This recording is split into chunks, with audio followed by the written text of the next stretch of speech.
പ്രിയപ്പെട്ട സഹോദരങ്ങളെ, പരിശുദ്ധ അമ്മയുടെ വിമല ഹൃദയത്തിന് പ്രതിഷ്ഠിക്കാനുള്ള ഒരുക്കങ്ങളുടെ 28ാമത്തെ ദിവസത്തിലേക്ക് നാം എത്തിച്ചേർന്നിരിക്കുകയാണ്.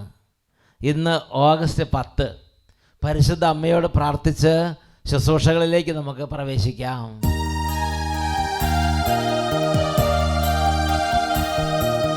വിമല ഹൃദയത്തിൻ രാജ്ഞി മാതാവേ, തിരുമുമ്പിൽ ഞങ്ങളിതാ നിൽപ്പൂ. കാണണേ മക്കൾ തൻ കരളിന്റെ നോവുകൾ, ആശ്വാസമേകണേ സ്നേഹാംബികേ. വിമല ഹൃദയത്തിൻ രാജ്ഞി മാതാവേ, തിരുമുമ്പിൽ ഞങ്ങളിതാ നിൽപ്പൂ. കാണണേ മക്കൾ തൻ കരളിന്റെ നോവുകൾ, ആശ്വാസമേകണേ സ്നേഹാംബികേ. അമ്മേ നാഥേ, ഞങ്ങൾക്കായി പ്രാർത്ഥിക്കണമേ. അമ്മേ നാഥേ, സ്നേഹത്താൽ നിറച്ചിടണേ.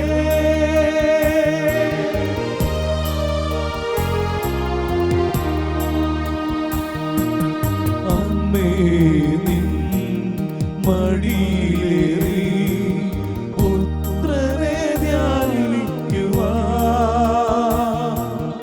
ആശിച്ചു മക്കൾ നിൻ സന്നിധേ വന്നിതാ നിന്നിടുന്നു. ഹൃത്തിലെ സന്തോഷം മനസ്സിന്റെ മൗനങ്ങൾ നിൻ കയ്യിലേക്കിതാ അർപ്പിക്കുന്നു. അമ്മേ നാഥേ, ഞങ്ങൾക്കായി പ്രാർത്ഥിക്കണമേ. അമ്മേ നാഥേ, സ്നേഹത്താൽ നിറച്ചിടണേ.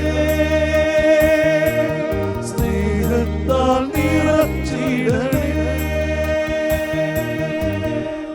കർത്താവിന്റെ മാലാഖ പരിശുദ്ധ മറിയത്തോട് വചിച്ചു, പരിശുദ്ധാത്മാവാൽ മറിയം ഗർഭം ധരിച്ചു. നന്മ നിറഞ്ഞ മറിയമേ സ്വസ്തി, കർത്താവ് അങ്ങയോടുകൂടെ സ്ത്രീകളിൽ അങ്ങ് അനുഗ്രഹിക്കപ്പെട്ടവളാകുന്നു. അങ്ങയുടെ ഉദരത്തിൻ ഫലമായ ഈശോ അനുഗ്രഹിക്കപ്പെട്ടവനാകുന്നു. പരിശുദ്ധ മറിയമേ, തമ്പുരാന്റെ അമ്മേ, പാപികളായ ഞങ്ങൾക്ക് വേണ്ടി ഇപ്പോഴും ഞങ്ങളുടെ മരണസമയത്തും തമ്പുരാനോട് അപേക്ഷിച്ചു കൊള്ളണമേ. ആമേൻ. ഇതാ കർത്താവിന്റെ ദാസി, നിന്റെ വചനം പോലെ എന്നിലാവട്ടെ. നന്മ നിറഞ്ഞ മറിയമേ സ്വസ്തി, കർത്താവ് അങ്ങയോടുകൂടെ സ്ത്രീകളിൽ അങ്ങ് അനുഗ്രഹിക്കപ്പെട്ടവളാകുന്നു. അങ്ങയുടെ ഉദരത്തിൻ ഫലമായ ഈശോ അനുഗ്രഹിക്കപ്പെട്ടവനാകുന്നു. പരിശുദ്ധ മറിയമേ, തമ്പുരാന്റെ അമ്മേ, പാപികളായ ഞങ്ങൾക്ക് വേണ്ടി ഇപ്പോഴും ഞങ്ങളുടെ മരണസമയത്തും തമ്പുരാനോട് അപേക്ഷിച്ചു കൊള്ളണമേ. ആമേൻ. വചനം മാംസമായി നമ്മുടെ ഇടയിൽ വസിച്ചു. നന്മ നിറഞ്ഞ മറിയമേ സ്വസ്തി, കർത്താവ് അങ്ങയോടുകൂടെ സ്ത്രീകളിൽ അങ്ങ് അനുഗ്രഹിക്കപ്പെട്ടവളാകുന്നു. അങ്ങയുടെ ഉദരത്തിൻ ഫലമായ ഈശോ അനുഗ്രഹിക്കപ്പെട്ടവനാകുന്നു. പരിശുദ്ധ മറിയമേ, തമ്പുരാന്റെ അമ്മേ, പാപികളായ ഞങ്ങൾക്ക് വേണ്ടി ഇപ്പോഴും ഞങ്ങളുടെ മരണസമയത്തും തമ്പുരാനോട് അപേക്ഷിച്ചു കൊള്ളണമേ. ആമേൻ. ഈശോ മിശിഹായുടെ വാഗ്ദാനങ്ങൾക്ക് ഞങ്ങൾ യോഗ്യരാകുവാൻ സർവേശ്വരന്റെ പരിശുദ്ധ മാതാവേ, ഞങ്ങൾക്ക് വേണ്ടി അപേക്ഷിക്കണമേ. പ്രാർത്ഥിക്കാം. സർവേശ്വര, മാലാഖയുടെ സന്ദേശത്താൽ അങ്ങയുടെ പുത്രനായ ഈശോ മിശിഹായുടെ മനുഷ്യാവതാര വാർത്ത അറിഞ്ഞിരിക്കുന്ന ഞങ്ങൾ അവിടുത്തെ പീഡാനുഭവവും കുരിശുമരണവും മുഖേന ഉയർപ്പിന്റെ മഹിമ പ്രാപിക്കാൻ അനുഗ്രഹിക്കണമേ എന്ന് ഞങ്ങളുടെ കർത്താവായ ഈശോ മിശിഹാ വഴി അങ്ങയോട് ഞങ്ങൾ അപേക്ഷിക്കുന്നു. ആമേൻ. പിതാവിനും പുത്രനും പരിശുദ്ധ റൂഹായ്ക്കും സ്തുതി. ആദിയിലെ പോലെ ഇപ്പോഴും എപ്പോഴും എന്നേക്കും. ആമേൻ. പിതാവിനും പുത്രനും പരിശുദ്ധ റൂഹായ്ക്കും സ്തുതി. ആദിയിലെ പോലെ ഇപ്പോഴും എപ്പോഴും എന്നേക്കും. ആമേൻ. പിതാവിനും പുത്രനും പരിശുദ്ധ റൂഹായ്ക്കും സ്തുതി. ആദിയിലെ പോലെ ഇപ്പോഴും എപ്പോഴും എന്നേക്കും. ആമേൻ. ഈശോ മിശിഹായ്ക്ക് സ്തുതിയായിരിക്കട്ടെ. അടുത്തുള്ളവർക്ക് സ്തുതി കൊടുക്കാം. എല്ലാവരും അവരവരുടെ സീറ്റുകളിലേക്ക് അതിന് ശേഷം ഇരിക്കുക. പ്രിയപ്പെട്ട സഹോദരങ്ങളെ, വളരെ വലിയ കരുണ ദൈവം നമ്മളോട് കാണിച്ച് നമ്മുടെ ജീവിതത്തിൽ നമ്മുടെ ആധ്യാത്മിക മണ്ഡലത്തെക്കുറിച്ച് വിചിന്തനം ചെയ്യാനും നമ്മുടെ ആധ്യാത്മിക ജീവിതത്തെ ഈശോയ്ക്ക് ഇഷ്ടമുള്ള വിധം ക്രമപ്പെടുത്താനും വചനാനുസൃതമായി ക്രമപ്പെടുത്താനും പരിശുദ്ധ അമ്മയുടെ മധ്യസ്ഥവും സ്വർഗവാസികളുടെ പ്രത്യേകമായ സഹായമെല്ലാം നമുക്ക് ലഭിക്കുന്ന ദിവസങ്ങളാണത്. പരിശുദ്ധ അമ്മയോടും വിശുദ്ധന്മാരോടും ഐക്യത്തിൽ യേശു ക്രിസ്തുവിന് നമ്മളെ തന്നെ സമ്പൂർണ്ണമായി സമർപ്പിക്കാൻ വേണ്ടി ഈ ദിവസങ്ങൾ ഒരുങ്ങുകയാണ്. അതിൻ്റെ 28ാമത്തെ ദിവസത്തിലേക്കാണ് ഇന്ന് നമ്മൾ പ്രവേശിച്ചിരിക്കുന്നത്. ഓഗസ്റ്റ് മാസം 10-ാം തീയതി, ഇന്ന് 28ാമത്തെ ദിവസമാണ്. ഇനി കുറച്ച് ദിവസങ്ങളേ ഉള്ളൂ. നന്നായിട്ട് ഈ ദിവസങ്ങളിൽ ആത്മശോധന ചെയ്യണം, നന്നായിട്ട് ജപമാലകൾ ധാരാളം ചെയ്യുക, പരിശുദ്ധ അമ്മയുടെ മധ്യസ്ഥ അപേക്ഷിക്കണം. നമ്മൾ യേശു ക്രിസ്തുവിനെക്കുറിച്ച് ധ്യാനിക്കുകയാണ്. യേശുവിനെ ആഴത്തിൽ അറിയുക എന്നതാണ് ഈ അവസാനത്തെ 7 ദിവസം അടങ്ങുന്ന ഈ ആഴ്ചയിലെ പ്രധാന വിഷയം. യേശു ക്രിസ്തുവിനെ ആഴത്തിൽ അറിയുക. ഇന്നലെ നമ്മൾ ചിന്തിച്ചത് ഞാൻ ആരാണ്, നമ്മുടെ അയോഗ്യാവസ്ഥയും ദൈവത്തിൻ്റെ മഹത്വം ഔന്നത്യവും, ദൈവത്തിൻ്റെ ഔന്നത്യവും നമ്മുടെ നിസ്സാരതയും, ഞാൻ ആരാണ്, എൻ്റെ അവസ്ഥ എന്താണ്, അതിനെക്കുറിച്ച് നമ്മൾ ഇന്നലെ ചിന്തിച്ചു. ഇന്ന് നമ്മൾ ചിന്തിക്കുന്നത് യേശു എനിക്ക് ആരാണ്. ഇന്ന് ഒത്തിരി പേര് ദൈവത്തെ അംഗീകരിക്കുന്നവരുണ്ട്, ഒരുപാട് പേര് ഈശ്വരൻ എന്ന് പറഞ്ഞ് ചിന്തിച്ചിരിക്കുന്നവരുണ്ട്, ഒരു ശക്തി ഉണ്ട് എന്ന് ചിന്തിച്ചിരിക്കുന്നവരുണ്ട്. എന്നാൽ അതല്ല ക്രിസ്തീയ വിശ്വാസത്തിൻ്റെ കേന്ദ്രം. ക്രിസ്തീയ വിശ്വാസത്തിൻ്റെ കേന്ദ്രം എന്ന് പറയുന്നത് യേശു ക്രിസ്തു എന്ന ദൈവപുത്രനാണ്. ദൈവപുത്രനായ യേശു ക്രിസ്തുവാണ്. നമ്മുടെ എല്ലാ ആധ്യാത്മിക പ്രവർത്തനങ്ങളും നമ്മുടെ സർവ്വ പ്രാർത്ഥനകളും യേശു ക്രിസ്തു എന്ന ദൈവപുത്രനിൽ കേന്ദ്രീകൃതമാണ്. പ്രിയപ്പെട്ട സഹോദരങ്ങൾ, അതുകൊണ്ട് ഇന്ന് കുറച്ച് സമയം കൊണ്ട് വേഗത്തിൽ നമ്മൾ ചിന്തിക്കാൻ പോവുകയാണ്, യേശു എനിക്ക് ആരാണ്. ഒന്നാമതായി അതിനെക്കുറിച്ച് ചിന്തിക്കുമ്പോൾ പരിശുദ്ധാത്മാവ് നമുക്ക് വെളിപ്പെടുത്തി തരുന്നത് യേശുവും ഞാനും രണ്ടല്ല ഒന്നാണ്. വേർപെടുത്താൻ പറ്റാത്ത വിധം ഈശോയും ഈശോയിൽ വിശ്വസിക്കുന്ന ഒരു വിശ്വാസിയും തമ്മിൽ സുദൃഢമായ ഒരു ബന്ധത്തിലേക്ക് കർത്താവ് നമ്മളെ ഉയർത്തുന്നുണ്ട്. നാം വിശുദ്ധരുടെ സഹപൗരരാണ്, ദൈവഭവനത്തിൽ അംഗങ്ങളാണ്, രാജകീയ പുരോഹിതഗണമാണ്. വലിയ കാര്യങ്ങളൊക്കെ നമ്മളെക്കുറിച്ച് പറയുന്നുണ്ടെങ്കിലും ഏറ്റവും വലിയ കാര്യം ഞാനും യേശുവും ഒന്നാകാൻ തക്കവിധം എൻ്റെ ഈശോയിലേക്ക് എന്നെ ദൈവം ഉയർത്തി. വേറൊരു വാക്കി പറഞ്ഞാൽ യേശുവും യേശുവിൽ വിശ്വസിക്കുന്ന ഒരു വിശ്വാസിയും രണ്ടല്ല, ഒരൊറ്റ യൂണിറ്റാണ്. അതുപോലെ ദൈവം ഈ മർത്യനെ ഉയർത്തുകയാണ്. അത്രയും ഒരു ഔന്നത്യം യേശു ക്രിസ്തുവിൽ നമുക്ക് തരാൻ ദൈവം തിരുമനസ്സായി. അപ്പോസ്തല പ്രവർത്തനം 9-ാം അധ്യായം 1 തൊട്ട് 5 വരെ വാക്യങ്ങൾ. സൗൾ അപ്പോഴും കർത്താവിൻ്റെ ശിഷ്യരുടെ നേരെ വധഭീഷണി ഉയർത്തിക്കൊണ്ടിരുന്നു. അവൻ പ്രധാന പുരോഹിതനെ സമീപിച്ച് ക്രിസ്തുമാർഗം സ്വീകരിച്ച സ്ത്രീ പുരുഷന്മാരിൽ ആരെ കണ്ടാലും അവരെ ബന്ധനസ്ഥരാക്കി ജെറുസലേമിലേക്ക് കൊണ്ടുവരാൻ ഡമാസ്കസിലെ സിനഗോഗുകളിലേക്കുള്ള അധികാരപത്രങ്ങൾ ആവശ്യപ്പെട്ടു. അവൻ യാത്ര ചെയ്ത് ഡമാസ്കസിനെ സമീപിച്ചപ്പോൾ പെട്ടെന്ന് ആകാശത്തു നിന്ന് ഒരു മിന്നലൊളി അവൻ്റെ മേൽ നിപതിച്ചു. അവൻ നിലം പതിച്ചു. ഒരു സ്വരം തന്നോട് ഇങ്ങനെ ചോദിക്കുന്നതും കേട്ടു, സാവൂൾ സാവൂൾ, നീ എന്തിന് എന്നെ പീഡിപ്പിക്കുന്നു? അവൻ ചോദിച്ചു, കർത്താവേ, അങ്ങ് ആരാണ്? അപ്പോൾ ഇങ്ങനെ മറുപടി ഉണ്ടായി, നീ പീഡിപ്പിക്കുന്ന യേശുവാണ് ഞാൻ. നീ പീഡിപ്പിക്കുന്ന യേശുവാണ് ഞാൻ. പ്രിയപ്പെട്ട സഹോദരങ്ങൾ, ഇവിടെ 2 ചോദ്യങ്ങൾ, ഇവിടെ 2 കാര്യങ്ങൾ യേശു സംസാരിക്കുന്നുണ്ട്. ഒന്നാമത്തത് ഇങ്ങനെയാണ്, സാവൂൾ സാവൂൾ, നീ എന്തിനാണ് എന്നെ പീഡിപ്പിക്കുന്നത്? രണ്ടാമത്തത്, നീ പീഡിപ്പിക്കുന്ന യേശുവാണ് ഞാൻ. സാവൂൾ വിശ്വാസികളെ പീഡിപ്പിച്ചപ്പോൾ സാവൂൾ യേശുക്രിസ്തുവിൽ വിശ്വസിക്കുന്ന സ്ത്രീ പുരുഷന്മാരെ വലിച്ചഴച്ച് സിനഗോഗുകളിൽ നിന്ന് വലിച്ചഴച്ച് ന്യായാസനത്തിലേക്ക് കൊണ്ടുപോകാൻ വേണ്ടി ശ്രമിക്കുമ്പോൾ സാവൂൾ യേശുക്രിസ്തുവിൽ വിശ്വസിക്കുന്ന സ്ത്രീ പുരുഷന്മാരെ പീഡിപ്പിക്കുകയും തുറുങ്കിലടക്കുകയും ചെയ്തപ്പോൾ യേശു പറയാണ്, സാവൂൾ സാവൂൾ, നീ എന്തിനാണ് എന്നെ പീഡിപ്പിക്കുന്നത്? സൗൾ ചോദിച്ചു, കർത്താവേ അങ്ങ് ആരാണ്? അപ്പോൾ വീണ്ടും അത് അസർട്ട് ചെയ്ത് യേശു പറയാണ്, നീ പീഡിപ്പിക്കുന്ന യേശുവാണ് ഞാൻ.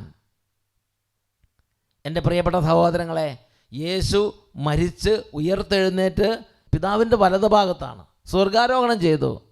ഭൂമിയിൽ യേശുവിൽ വിശ്വസിക്കുന്ന വിശ്വാസി എന്ന് പറഞ്ഞാൽ നിങ്ങളും ഞാനും എല്ലാവരും, നമ്മൾ ഉൾപ്പെടുന്ന യേശുക്രിസ്തു സഭയിലുള്ളവർ, ആ ഒരു വിശ്വാസിയെ വേദനിപ്പിക്കുമ്പോൾ, പീഡിപ്പിക്കുമ്പോൾ സ്വർഗത്തിൽ പിതാവിൻ്റെ വലതുഭാഗത്തിരിക്കുന്ന യേശു പറയാണ്, നീ എന്നെ എന്തിനാണ് പീഡിപ്പിക്കുന്നത്? യേശുവിൻ്റെ ശരീരത്തിൽ പീഡ അനുഭവിക്കുന്ന അതേ ഒരൊറ്റ ഒരു ഫീലിംഗ് ആണ് ഈശോയും ഈശോയിൽ വിശ്വസിക്കുന്ന വിശ്വാസികളും തമ്മിൽ കർത്താവിൻ്റെ കൃപയാൽ ആയിരിക്കുന്നത്. അതുകൊണ്ട് പ്രിയപ്പെട്ട സഹോദരങ്ങളെ, അത്രമാത്രം വലിയൊരു സ്ഥാനത്തേക്കാണ് മാമോദിസയിലൂടെ യേശുക്രിസ്തുവിൽ വിശ്വസിക്കുന്ന ഒരു വിശ്വാസിയെ ദൈവം പരിശുദ്ധാത്മാവിലൂടെ ഉയർപ്പിക്കുന്നത്. ഇതിനെക്കുറിച്ച് കത്തോലിക്ക സഭയുടെ മതബോധന ഗ്രന്ഥത്തിൽ 795 പാരഗ്രാഫിൽ സഭ പഠിപ്പിക്കുന്നുണ്ട്. വിശുദ്ധ അഗസ്തീനോസിൻ്റെ കൊട്ടേഷൻ എടുത്തിട്ടാണ് സഭ ഇവിടെ പഠിപ്പിക്കുന്നത്. സഹോദരങ്ങളെ, നാം ക്രിസ്ത്യാനികളാവുക മാത്രമല്ല, പിന്നെയോ ക്രിസ്തു തന്നെ ആയിത്തീർന്നിരിക്കുന്നു എന്നതിൽ നമുക്ക് സന്തോഷിക്കുകയും കൃതജ്ഞതയുള്ളവരായിരിക്കുകയും ചെയ്യാം. സഹോദരങ്ങളെ, ദൈവം നമുക്ക് തന്ന അനുഗ്രഹം നിങ്ങൾ മനസ്സിലാക്കിയോ? വിസ്മയിക്കുകയും സന്തോഷിക്കുകയും ചെയ്യുവിൻ, നമ്മൾ ക്രിസ്തു ആയി തീർന്നിരിക്കുന്നു. മാമോദീസയിലൂടെ ഈ വലിയൊരു ഔന്നത്യത്തിലേക്ക് ദൈവം നമ്മളെ ഉയർപ്പിക്കുകയാണ്. പരിശുദ്ധാത്മാവിലൂടെ ഈ ഒരു കാര്യം നമ്മുടെ ജീവിതത്തിൽ സംഭവിച്ചു കഴിഞ്ഞിരിക്കുകയാണ് മാമോദീസയിലൂടെ. എൻ്റെ പ്രിയപ്പെട്ട സഹോദരങ്ങളെ, നമുക്ക് അതിനെക്കുറിച്ച് അവബോധം ഇത്തിരി കുറവാണ്. വീണ്ടും വിശുദ്ധ ജോവൻ ഓഫ് ആർക്കിൻ്റെ സെൻറ്റൻസ് എടുത്ത് കത്തോലിക്ക സഭ വീണ്ടും പഠിപ്പിക്കുന്നുണ്ട്. 795 പാരഗ്രാഫിൽ തന്നെ അവിടെ ഇങ്ങനെയാണ് വായിക്കുന്നത്: ആർക്കിലെ വിശുദ്ധ ജോവാൻ തൻ്റെ വിധികർത്താക്കളോട് പറഞ്ഞ മറുപടിയിൽ വിശുദ്ധരായ പണ്ഡിതരുടെ വിശ്വാസവും ഒരു നല്ല വിശ്വാസിയുടെ അറിവും സംഗ്രഹിച്ചിരിക്കുന്നത് നമുക്ക് കാണാം. നമ്മുടെ കർത്താവിനെയും സഭയെയും സംബന്ധിച്ച് എൻ്റെ അഭിപ്രായം ഇതാണ്: അവർ രണ്ടും ഒന്നാണ്. അതിനെ നാം സങ്കീർണമാക്കേണ്ടതില്ല. Act of the trial of John of Arc. സഭ ഇതാണ് പഠിപ്പിക്കുന്നത്. വചനത്തിൽ ഈശോ തന്നെ ഇതാണ് പറയണത്.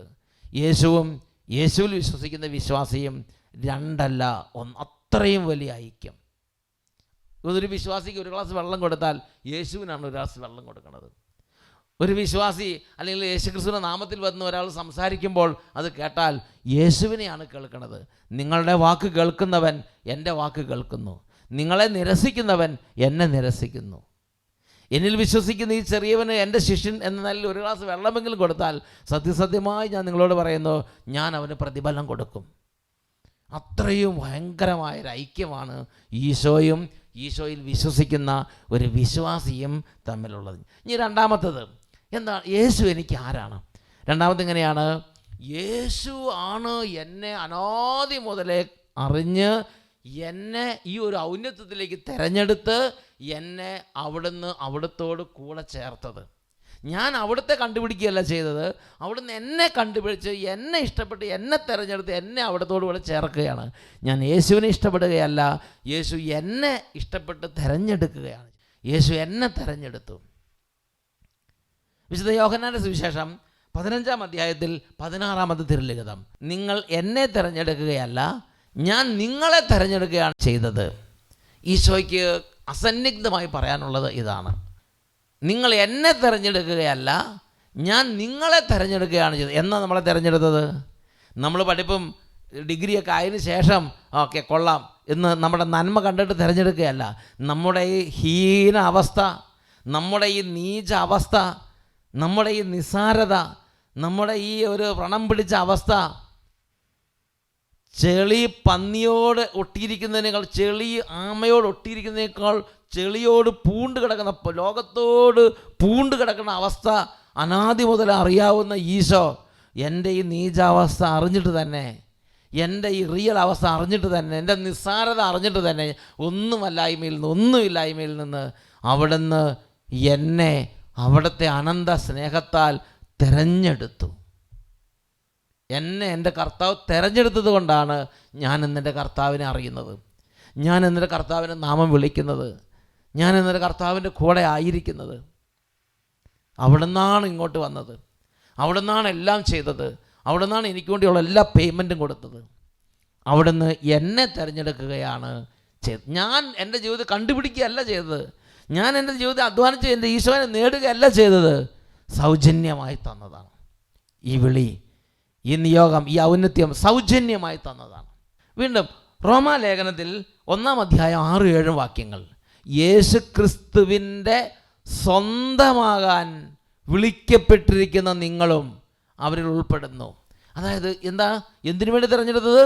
യേശുക്രിസ്തുവിൻ്റെ സ്വന്തമാകാൻ. നമ്മൾ ഈ 33 ദിവസത്തെ ഒരുക്കത്തിന് ശേഷം നമ്മൾ സമ്പൂർണ്ണമായി ഒന്ന് ബോധപൂർവ്വം സമർപ്പിക്കാൻ പോവുകയാണ്. അതിനു മുമ്പ് തന്നെ ഒരു കാര്യം സംഭവിച്ചിട്ടുണ്ട്.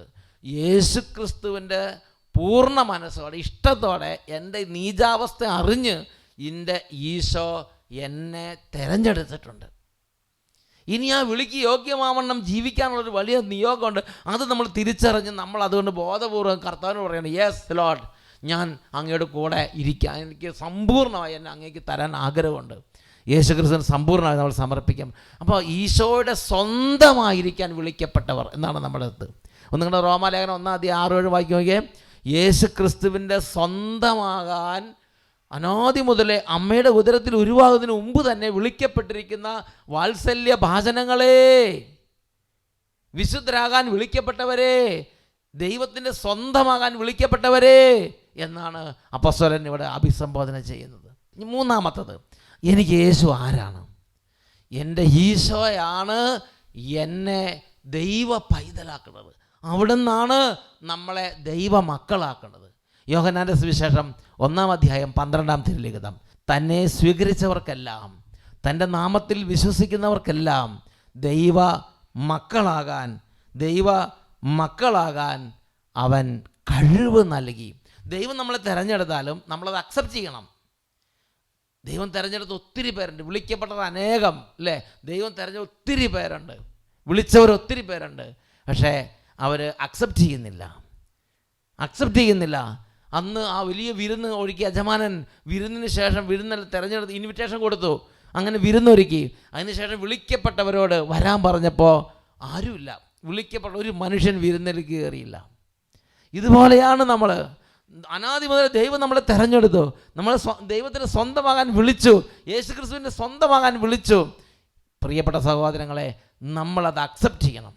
എന്നിട്ട് നമ്മൾ എന്ത് ചെയ്യണം? നമ്മൾ അതിന് യോഗ്യമായത് നമ്മൾ ഒരുക്കണം.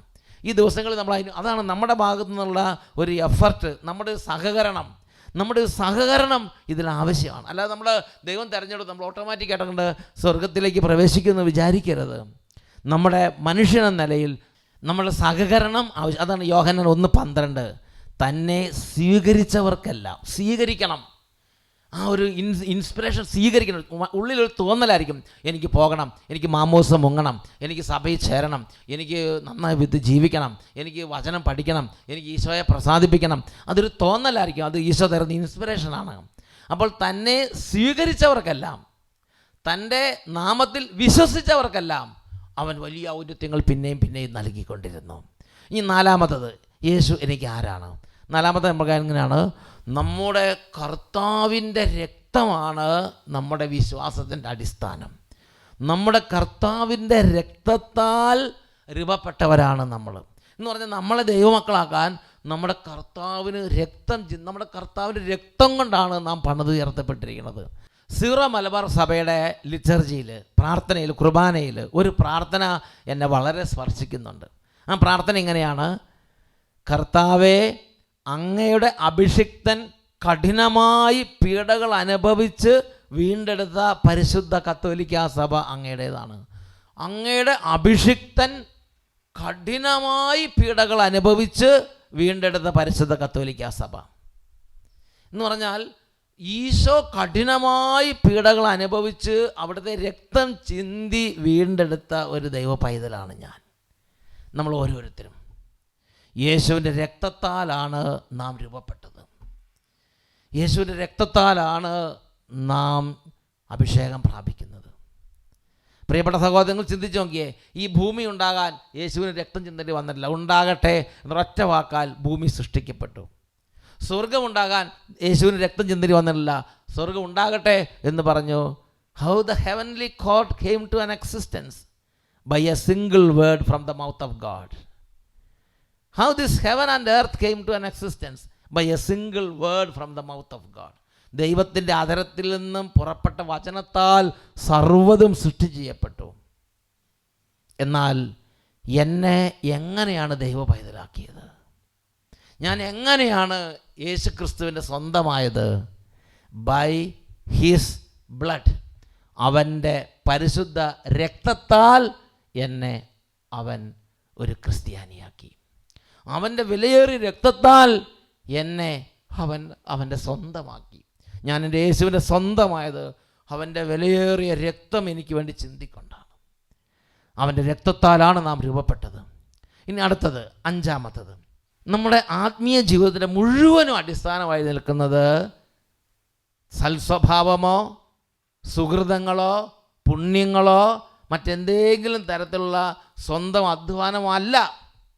നമ്മുടെ ആധ്യാത്മിക ജീവിതത്തിന് മുഴുവൻ അടിസ്ഥാനം, ഏക അടിസ്ഥാനം യേശു ക്രിസ്തു എന്ന വ്യക്തിയാണ്. യേശു ക്രിസ്തു എന്ന വ്യക്തിയിലാണ് കർത്താവ് നമ്മുടെ അടിസ്ഥാനം പണിതിരിക്കുന്നത്. കൊരിന്ത്യക്കാർക്ക് എഴുതിയ 1-ാം ലേഖനത്തിൽ 3-ാം അധ്യായത്തിൽ 11-ാമത്തെ തിരുലിഖിതം, യേശു ക്രിസ്തു എന്ന അടിസ്ഥാനം സ്ഥാപിക്കപ്പെട്ട് ഈ അടിസ്ഥാനത്തിന്മേലാണ് നമ്മുടെ ആധ്യാത്മിക ജീവിതം മുഴുവൻ പണിതുയർന്നത്.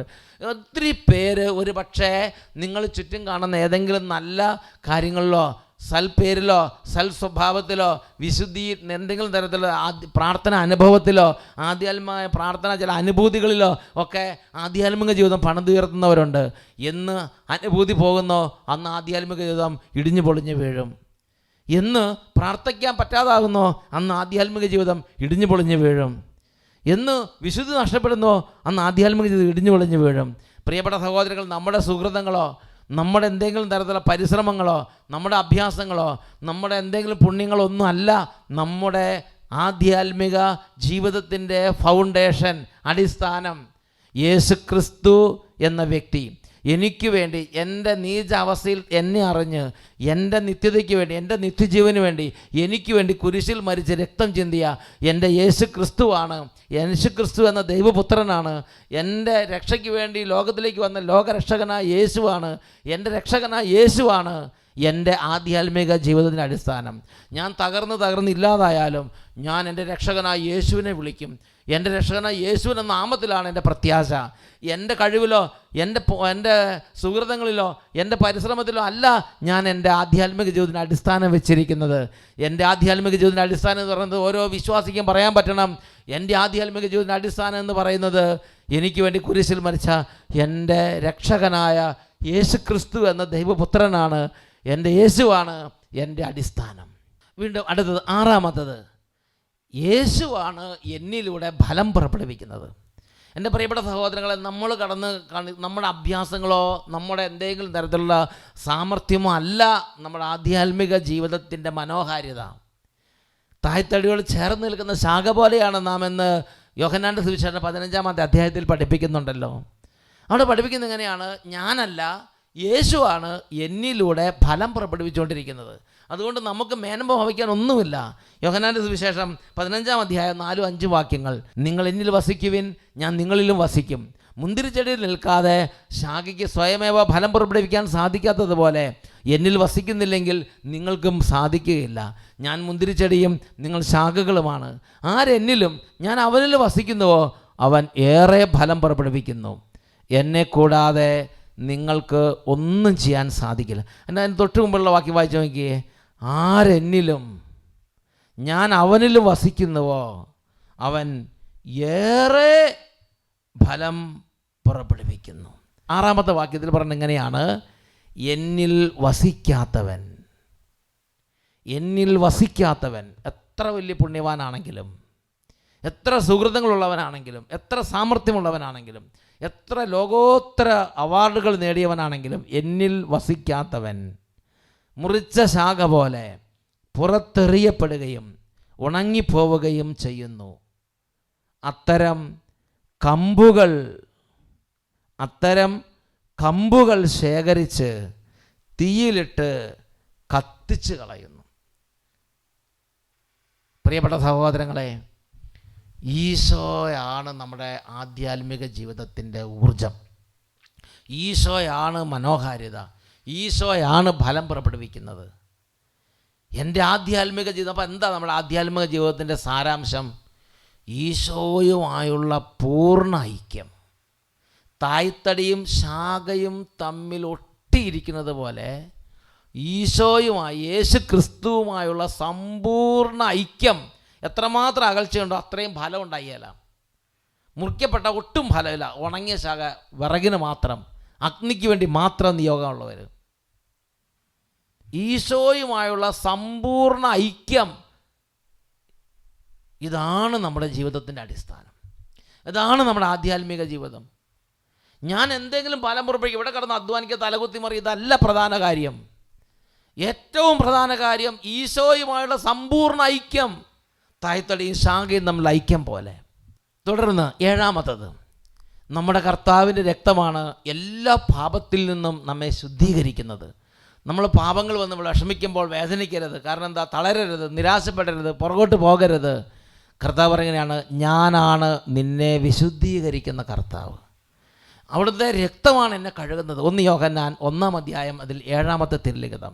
യേശുവിൻ്റെ രക്തം എല്ലാ പാപങ്ങളിൽ നിന്നും നമ്മെ ശുദ്ധീകരിക്കുന്നു എന്ന് പറഞ്ഞാൽ ഒരു വ്യക്തിയുടെ സർവ്വ പാപങ്ങളും സർവ്വ ജീവിത ഭാരങ്ങളും കഴുകാൻ ശക്തിയുള്ളതാണ് യേശു ക്രിസ്തുവിൻ്റെ അമൂല്യമായ രക്തം.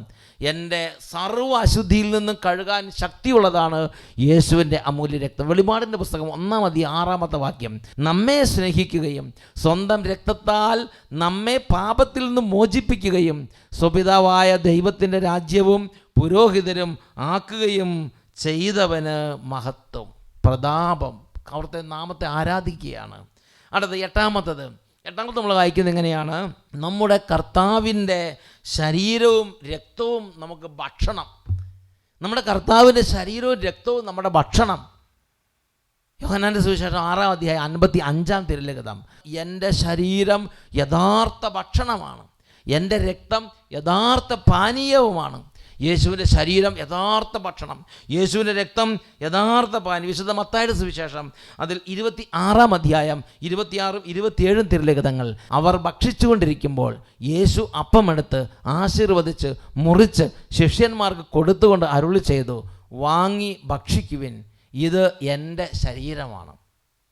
അനന്തരം പാനപാത്രമെടുത്ത് കൃതജ്ഞതാ സ്തോത്രം ചെയ്ത് അവർക്ക് കൊടുത്തുകൊണ്ട് പറഞ്ഞു, നിങ്ങളെല്ലാവരും ഇതിൽ നിന്ന് പാനം ചെയ്യുവിൻ, ഇതെൻ്റെ രക്തമാണെന്ന് പറഞ്ഞിട്ട് ഈശോ ശിഷ്യന്മാർ. അപ്പോൾ ഈശോയുടെ ശരീരവും യേശുവിൻ്റെ രക്തവും അവിടുന്ന് നമുക്ക് ഭക്ഷണ പാനീയങ്ങളായി നൽകി. എന്നിട്ട് ഈശോ പറഞ്ഞു, നിങ്ങൾ എന്നെല്ലാം ഒന്നിച്ചു കൂടുന്നു എൻ്റെ ഓർമ്മയ്ക്കായി നിങ്ങളിത് ചെയ്യണം. ലോകാവസാനം വരെ സഭ ഒരുമിച്ച് കൂടുമ്പോൾ ഇത് ചെയ്യാൻ ഈശോ കൽപ്പിക്കുകയും ചെയ്തു. അതുകൊണ്ടാണ് വിശുദ്ധ കുർബാനെ നമ്മൾക്ക് നൽകിയ കൽപ്പന അനുസരിച്ച് നമ്മൾ ഒരുമിച്ച് കൂടിയിരിക്കുന്നു എന്ന് പറഞ്ഞ് വിശ്വാസികൾ ഒരുമിച്ച് കൂടി കർത്താവിൻ്റെ ബലിയിൽ പങ്കുചേരുന്നത്. എൻ്റെ പ്രിയപ്പെട്ട സഹോദരങ്ങളെ, ഈശോയുടെ ശരീരവും രക്തവും ഭക്ഷണമായിട്ടുള്ളവരാണ് നമ്മൾ. അടുത്തത് 9-ാമത്തത്, നമുക്ക് ജീവൻ തരുന്നത്, നമുക്ക് നിത്യജീവൻ തരുന്നത് അവിടെ നിന്നാണ്. വിശുദ്ധ യോഹന്നാൻ്റെ സുവിശേഷം 10-ാം അധ്യായം 28-ാം തിരുലിഖിതം, അവിടെ നമ്മൾ വായിക്കുന്നത് എങ്ങനെയാണ്? ഞാൻ അവയ്ക്ക് നിത്യജീവൻ നൽകുന്നു, അവ ഒരിക്കലും നശിച്ചു പോവുകയില്ല. അപ്പോൾ ഈശോയുടെ ഒരു വാഗ്ദാനമാണിത്. ഈശോ തിരഞ്ഞെടുത്ത ഓരോരുത്തർക്കും, യേശുവിൻ്റെ അരികിലേക്ക് വരുന്ന ഓരോരുത്തർക്കും നിത്യജീവൻ കർത്താവ് കൊടുക്കും. നിത്യജീവൻ, വരാനിരിക്കുന്ന യുഗത്തിൽ നിത്യജീവൻ. ഈശോ ഈ ലോകത്തിൽ വെച്ച് ഈശോയിലേക്ക് തിരഞ്ഞെടുത്തൊരു വ്യക്തിക്ക് ഈശോ വാഗ്ദാനം ചെയ്തിരിക്കുന്ന വാഗ്ദാനം ഇതാണ്, നിത്യജീവൻ. ആ വാഗ്ദാനത്തിൻ്റെ അവകാശികളാണ് നമ്മൾ. വീണ്ടും 10-ാമത്തത്, ഈശോയെക്കുറിച്ച് ചിന്തിക്കുമ്പോൾ ബൈബിൾ നമുക്ക് നൽകുന്ന കാര്യം ഇങ്ങനെയാണ്: ഈശോയാണ്, അവിടുന്നാണ് നമുക്ക് അനുതാപം നൽകുന്നത്. നമ്മളൊരു കാര്യം, ഒരു പാപം അല്ലെങ്കിൽ ഒരു തെറ്റ് പറ്റി, ഒരു വീഴ്ച വന്നു, ഉടനെ നമുക്ക് മനസ്സിലൊരു വേദന വന്നു, അത് അനുതാപമാണെന്ന് വിചാരിക്കരുത്. അതിൻ്റെ പേര് പ്രിക്ക് ഓഫ് കോൺഷ്യൻസ് എന്ന് പറയും. മനസാക്ഷിക്കുത്ത് എന്നാണത്. ആ മനസാക്ഷിക്കുത്തും അനുതാപവും തമ്മിൽ വ്യത്യാസമുണ്ട്. മനസാക്ഷിക്കുത്ത് നമ്മളെ ക്ഷീണത്തിലേക്കും രോഗത്തിലേക്കും തളർച്ചയിലേക്കും തകർച്ചയിലേക്കും കൊണ്ടുപോകും. എന്നാൽ അനുതാപം നിത്യജീവനിലേക്ക് നയിക്കും. അനുതാപം തരുന്നത് ഈശോയാണ്.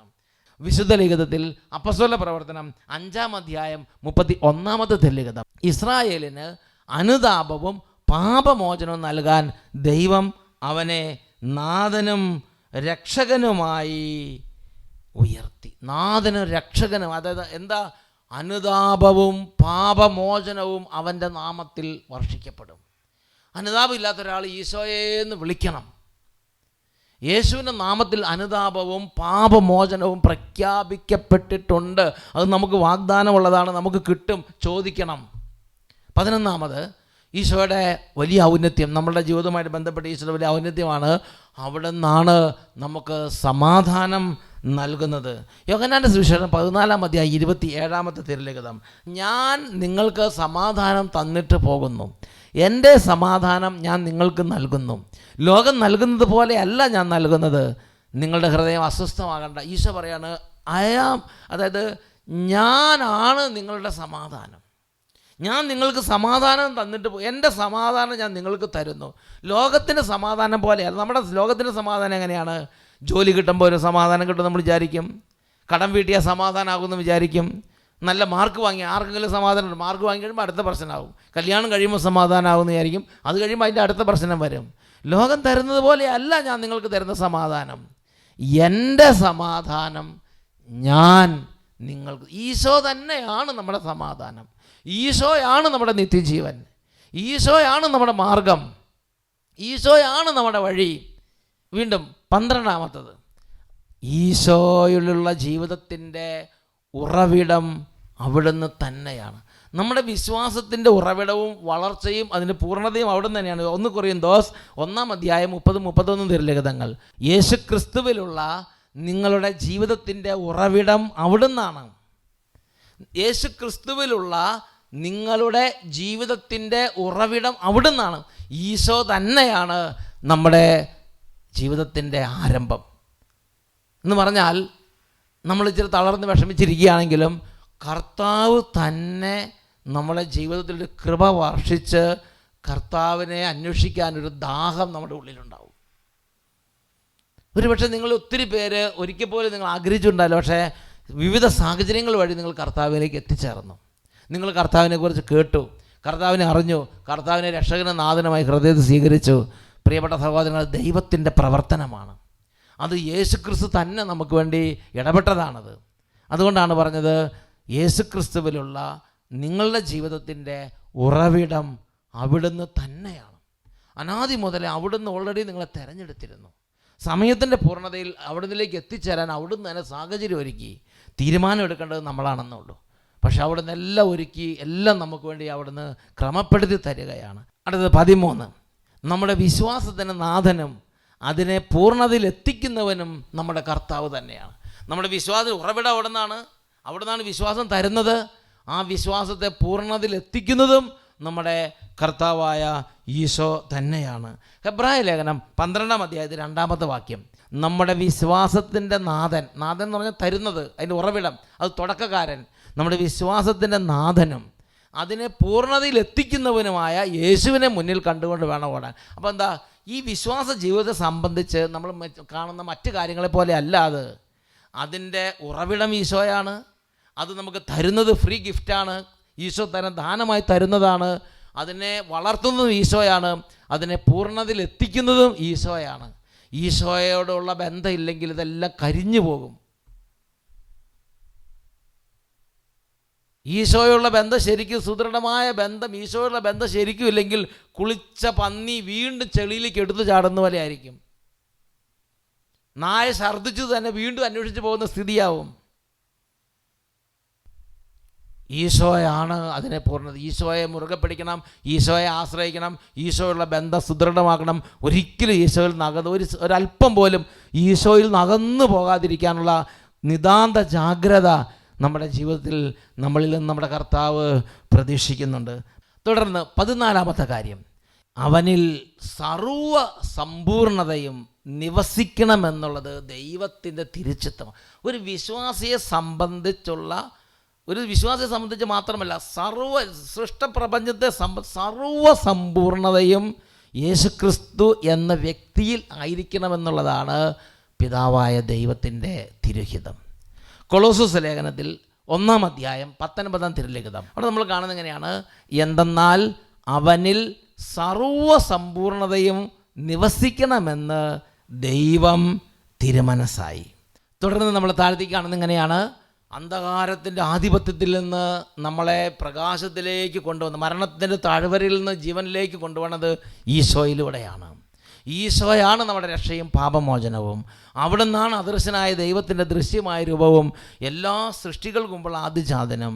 എൻ്റെ ഈശോയാണ് സ്വർഗത്തിലും ഭൂമിയിലുമുള്ള ദൃശ്യവും അദൃശ്യവുമായ എല്ലാ വസ്തുക്കളെയും സൃഷ്ടിച്ചത്. സൃഷ്ടാവ് എൻ്റെ ഈശോയിലൂടെയാണ് എല്ലാം സൃഷ്ടിക്കപ്പെട്ടത്. സിംഹാസനങ്ങളോ ആധിപത്യങ്ങളോ ശക്തികളോ അധികാരങ്ങളോ എന്തുമാകട്ടെ, എല്ലാം അവനിലൂടെയും അവന് വേണ്ടിയുമാണ് സൃഷ്ടിക്കപ്പെട്ടത്. അവിടെ നിന്നാണ് എല്ലാറ്റിൻ്റെയും ആരംഭം. മരിച്ചവരിൽ നിന്നുള്ള ആദിജാതൻ അവിടെ നിന്നാണ് എല്ലാറ്റിലും മുമ്പുള്ളവൻ. അവിടെ നിന്നാണ് സമസ്തവും സ്ഥിതി ചെയ്യുന്നത്. അവനാണ് സഭയാകുന്ന ശരീരത്തിൻ്റെ ശിരസ്. അവിടെ നിന്നാണ് പുനരുദ്ധാനം, അവിടെ നിന്നാണ് ജീവൻ, അവിടെ നിന്നാണ് വഴി, അവിടെ നിന്നാണ് മാർഗം, അവിടെ നിന്നാണ് നിത്യജീവൻ. അവിടെ നിന്നാണ് എന്നെ സ്വർഗത്തിലേക്ക് കൂട്ടിക്കൊണ്ടു പോകാൻ വരുന്നത്. തൻ്റെ വിശുദ്ധരുടെ 10,000-ങ്ങളോടെ വാനമേഘങ്ങളിൽ എഴുന്നള്ളി വന്ന് ലോകത്തെ മുഴുവൻ വിധിക്കാനിരിക്കുന്ന ലോകത്തിൻ്റെ വിധിയാളനായ അന്ത്യവിധിയാളനായി ത്രോൺ ഓഫ് ജഡ്ജ്മെൻറ്റ് ന്യായാസനത്തിൽ ഇരിക്കുന്നവനായ യേശു, അവനിൽ സർവ്വസമ്പൂർണത നിവസിക്കണമെന്ന് ദൈവത്തിൻ്റെ തിരുച്ചിത്തമായിരുന്നു. അവിടെ നിന്നാണ് ആൽഫ, അവിടെ നിന്നാണ് ഒമേഗ.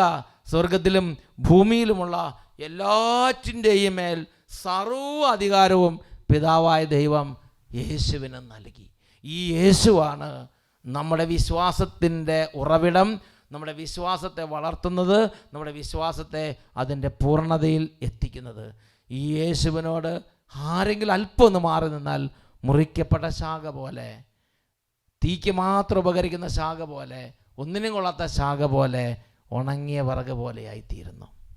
നമുക്കിന്ന് പരിശുദ്ധ കുർബാന എഴുന്നള്ളിച്ച് വെക്കുമ്പോൾ ഈശോയുടെ മുമ്പിൽ നമുക്കൊന്ന് ചിന്തിക്കാം, നമ്മുടെ ആധ്യാത്മിക ജീവിതത്തിൻ്റെ കേന്ദ്രം എവിടെ? നമ്മുടെ ആധ്യാത്മിക ജീവിതത്തിൻ്റെ പോഷണം എവിടെ നിന്ന്?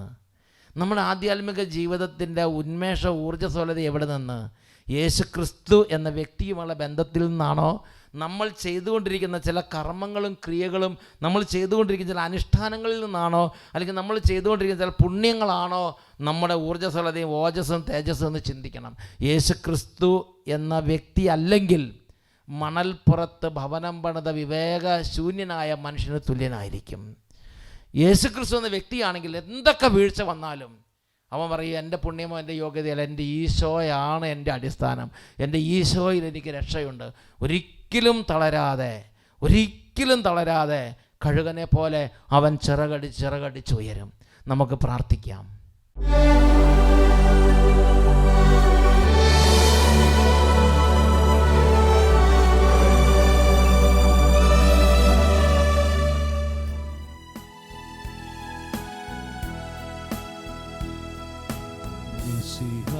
കർത്താവേ, മാനവരക്ഷകനേ, നരനു വിമോചനമേകിടുവാൻ നരനായി വന്നു പിറന്നവനേ, മിശിഹാ കർത്താവേ,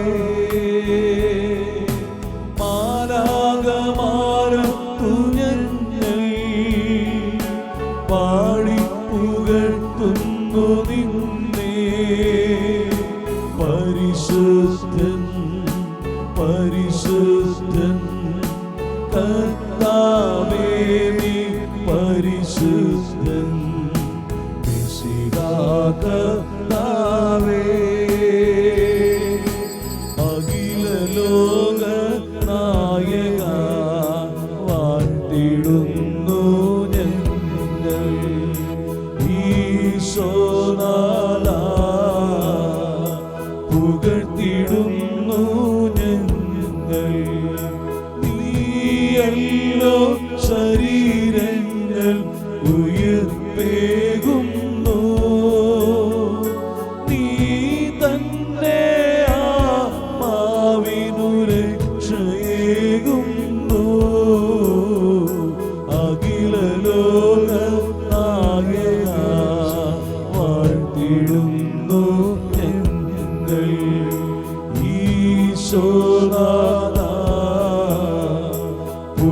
ഉയർത്തിടുന്നു ഞങ്ങൾ.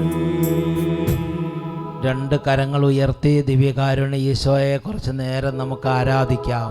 Hallelujah, hallelujah, hallelujah, hallelujah. യേശുവേ, യേശുവേ, യേശുവേ, യേശുവേ, യേശുവേ, യേശുവേ, യേശുവേ, യേശുവേ, യേശുവേ, യേശുവേ, ആരാധന, ആരാധന, യേശുവേ, ആരാധന, ആരാധന, യേശുവേ, ആരാധന, ആരാധന, ഹല്ലേലൂയ, ഹല്ലേലൂയ, ഹല്ലേലൂയ, യേശുവേ, യേശുവേ, യേശുവേ, ഹല്ലേലൂയ, ഹല്ലേലൂയ.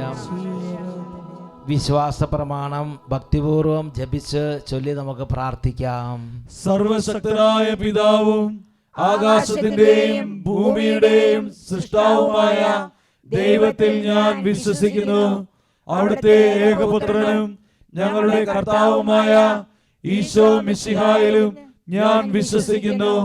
ഈ പുത്രൻ പരിശുദ്ധാത്മാവാൽ ഗർഭസ്ഥനായി കന്യകാമറിയത്തിൽ നിന്ന് പിറന്ന് പന്തിയോസ് പീലാത്തോസിന്റെ കാലത്ത് പീഡകൾ സഹിച്ച് കുരിശിൽ തറയ്ക്കപ്പെട്ട് മരിച്ച് അടക്കപ്പെട്ട് പാതാളത്തിൽ ഇറങ്ങി മരിച്ചവരുടെ ഇടയിൽ നിന്ന് മൂന്നാം നാൾ ഉയർത്ത് സ്വർഗത്തിലേക്ക് എഴുന്നള്ളി സർവശക്തിയുള്ള പിതാവായ ദൈവത്തിന്റെ വലത്തുഭാഗത്തിരിക്കുന്നു. അവിടെ നിന്ന് ജീവിക്കുന്നവരെയും മരിച്ചവരെയും വിധിക്കാൻ വരുമെന്നും ഞാൻ വിശ്വസിക്കുന്നു. പരിശുദ്ധാത്മാവിലും ഞാൻ വിശ്വസിക്കുന്നു. വിശുദ്ധ കത്തോലിക്ക സഭയിലും പുണ്യവാന്മാരുടെ ഐക്യത്തിലും പാപങ്ങളുടെ മോചനത്തിലും ശരീരത്തിന്റെ ഉയർപ്പിലും നിത്യമായ ജീവിതത്തിലും ഞാൻ വിശ്വസിക്കുന്നു. ആമേൻ. കരങ്ങൾ ഉയർത്തി ഒരിക്കൽ കൂടെ നമുക്ക് ദൈവസന്നിധിയിൽ എളിമപ്പെടാം. പരിശുദ്ധാത്മാവിൻ്റെ വളരെ ശക്തമായ നിറവുണ്ടാകണം, കൃപയുടെ നിറവുണ്ടാകണം. അതിനുവേണ്ടി പ്രാർത്ഥിക്കാം. പ്രിയപ്പെട്ട സഹോദരങ്ങളെ, ഏക രക്ഷകനായ യേശുവിനെ അറിയാത്തത് കൊണ്ടോ യേശുവിനെ കുറിച്ചുള്ള വചനങ്ങൾ അറിയാത്തത് കൊണ്ടോ അല്ല പരിശുദ്ധ അമ്മയ്ക്ക് നമ്മൾ സ്ഥാനം കൊടുക്കുന്നത്.